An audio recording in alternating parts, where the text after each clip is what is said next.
Il y a une erreur fréquente que je vois chez la majorité des joueurs de tennis amateurs lorsqu'ils sont au filet. C'est une erreur qui leur cause beaucoup de points perdus. Aujourd'hui, on va parler des volées hautes coup droit et des volées hautes de revers. Djilali Bruvi Tennis, j'espère que vous allez bien, j'espère que vous êtes en forme. Aujourd'hui, bienvenue dans cette nouvelle vidéo. Comme tu as pu le voir dans le titre, aujourd'hui on va parler des volées hautes de revers et des volées hautes de coup droit. Et je vais t'expliquer une erreur que font peut-être 80-90% des joueurs de tennis amateurs et qui leur cause beaucoup de points perdus au filet. Avant de commencer, n'hésite pas à télécharger ta masterclass gratuite sur le service. Le lien est dans la description. Je t'explique les techniques sur le service au niveau des pros, comment ils réussissent à servir de telle manière. C'est dans la description et c'est gratuit. Au niveau de la volée, aujourd'hui, on va parler des volées hautes coup droit, de volées hautes de revers. On va rentrer directement dans le vif du sujet et je vais te dire l'erreur que je vois chez la majorité des joueurs de tennis amateurs. C'est qu'au niveau des volées, il y a deux types de volées principales. On a ce qu'on appelle les volées d'approche. C'est les volées qui vont nous permettre, qui vont être au niveau à peu près du filet ou un peu en dessous du filet, qui vont nous permettre de venir placer la balle longue pour mettre en difficulté l'adversaire. Et ensuite, on a ce qu'on appelle les volées de finition sur des balles qui vont être hautes, assez faciles, où on va venir, comme son nom l'indique, finir le point. Donc, c'est des volées qui vont nous permettre de gagner le point. On va parler dans cette vidéo des volées de finition. Donc, c'est les volées qui nous permettent de gagner le point.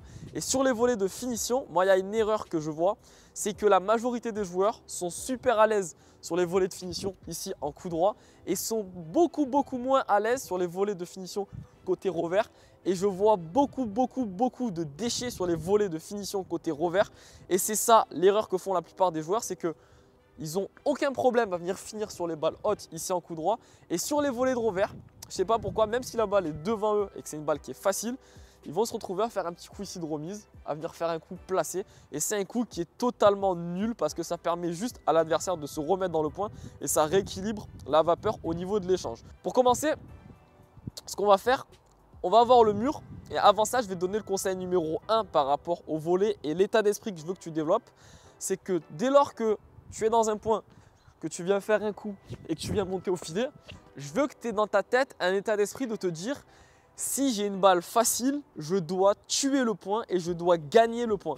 Si tu as une balle haute, coup droit, revers, conseil numéro 1, c'est que déjà l'état d'esprit que tu dois avoir au filet, c'est: je viens au filet pour gagner le point. Je ne viens pas au filet pour venir placer des volets, faire jouer l'adversaire. Non, je viens au filet pour gagner le point. Ça, c'est l'état d'esprit numéro 1 que je veux que tu aies lorsque tu montes au filet.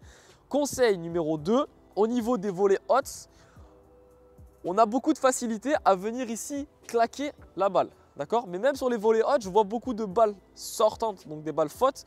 Et je vais t'expliquer pourquoi. À la volée, c'est un coup où il ne faut pas préparer, il ne faut pas avoir une grande préparation comme un coup droit et comme un revers. Pourquoi? Parce que la balle, elle vient rapidement sur nous et la distance entre le moment où le joueur frappe la balle, l'endroit où tu es, est 2 fois plus réduite que lorsque tu es au fond du court. Donc, si tu fais une grande préparation ici, au moment où tu vas venir frapper, tu vas te retrouver avec le plan de frappe en arrière. Donc, ici, si tu fais une grande préparation, tu vas te retrouver avec le plan de frappe ici. Et là, tu vas perdre du contrôle sur la volée. La volée, c'est un coup, même sur les volées de finition, on vient, on ne va pas trop chercher loin derrière. D'accord? Peu de préparation. Et on vient par contre, au moment de la frappe, on est agressif et on se projette vers l'avant. Conseil numéro 2, c'est ça. On prépare pas comme sur des coups du fond du court, on prépare avec moins d'amplitude. On essaie que la raquette ne vienne pas trop dépasser ici l'épaule frappeuse, donc ici et ici l'épaule gauche du côté de la volée de revers, parce que sinon on a des chances de venir trop préparer. Si on prépare trop, on perd du contrôle au filet. Conseil numéro 3 qu'on va venir réaliser ici au mur, on va venir se placer. Et moi je veux que tu viennes faire du ping-pong sur tes volées hautes de revers. Tu viens taper la balle au sol. Tu tapes la balle au sol et après, quand elle remonte, tu la prends de voler. Donc au sol, elle remonte et tu la prends de voler. Et moi, je veux que tu viennes sentir cette sensation, que tu répètes ça, cette sensation où tu viens rabattre la balle parce que au filet, comme je t'ai dit, on vient pour gagner le point quand on a des volées hautes. Ici, quand on a une volée haute en coup droit, on vient claquer la balle, d'accord? Le but, c'est de venir finir le point, de venir tuer le point.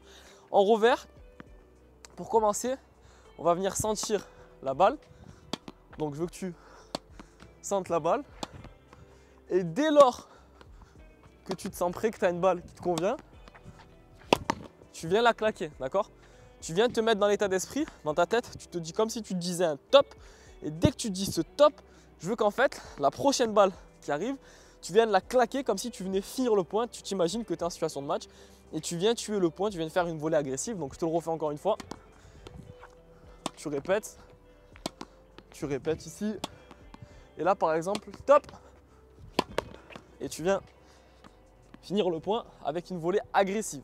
Comme je t'ai dit, conseil numéro 1, on essaie d'avoir un état d'esprit en se disant je viens au filet pour conclure le point. Conseil numéro 2, au niveau de la préparation, on ne vient pas préparer trop loin derrière, d'accord? Parce que c'est un coup où on est proche de l'adversaire quand il frappe. Donc dès qu'il te renvoie la balle, on prépare pas trop en arrière, mais par contre on vient rabattre la balle. Conseil numéro 3, donc petit exercice numéro 3, c'est ce petit practice au mur où tu viens répéter. On peut le faire aussi du côté coup droit, hein, si on a des difficultés. On peut venir le faire ici du côté coup droit. Et dès qu'on a la bonne balle, on vient l'attaquer comme si on venait faire une volée ici de finition. Voilà un petit peu sur les volées hautes de revers. C'est une erreur que je vois beaucoup. Je vois beaucoup encore de joueurs qui viennent ici essayer de faire des petits coups à la Roger en pensant qu'ils vont réussir à la mettre dans l'angle parfait, court croisé. Ça, c'est quasiment impossible. C'est un coup qui est très dur à réaliser. Si tu manques de maîtrise, que tu veux juste avoir de la sécurité, si tu es venu ici déporter, par exemple, on va se mettre ici dans le court. Si tu es venu ici au filet, tu as fait une volée d'approche, la base sur le côté revers du droitier de l'adversaire et qui te renvoie une balle haute ici, viens la claquer droit devant. Déjà, tu verras que ça fera plus son effet que si tu viens ici à essayer de venir faire une volée haute. Et je sais pas pourquoi en fait, je pense que comme on a plus de difficultés ici sur les volées hautes de revers, vu qu'on a moins d'amplitude que sur les volées hautes ici de coup droit, étant donné l'amplitude qu'on a beaucoup plus du côté coup droit que du côté revers. Il y a beaucoup de joueurs du coup qui se disent je vais juste remettre ici un coup de remise. Non, quand tu es sur la volée de revers comme la volée de coup droit, viens finir ton point, ta volée haute, tu viens me la claquer dans le terrain, tu viens me la claquer courte en général, courte que ça soit croisée ou courte longue ligne. Tu viens me la claquer et il faut que ça fasse le point. Une volée haute, c'est pas censé revenir. C'est une volée de finition, comme son nom l'indique. C'est une volée pour finir le point. Et je veux que tu te mettes cet état d'esprit encore une fois dans ta tête et que dès que la prochaine fois tu es au filet, que tu as une volée haute de revers, je veux que tu sois dans l'état d'esprit de je veux gagner le point avec ce coup et je viens claquer la balle avec les conseils que je t'ai cités juste précédemment et tu verras que ça fera son effet. C'est tout pour cette vidéo sur les volées hautes coup droit, les volées hautes de revers. J'espère que ça t'a plu. Si ça a été utile et synthétique pour toi, mets-moi un pouce en bas de cette vidéo. Dis-moi dans l'espace des commentaires qu'est-ce que tu penses un petit peu de cette notion d'agressivité lorsque tu viens au filet et qu'est-ce que tu as pensé des conseils un petit peu que je te donnais dans cette vidéo. C'était Djilali pour VTennis. Merci d'avoir regardé cette vidéo. Prenez soin de vous. Ciao.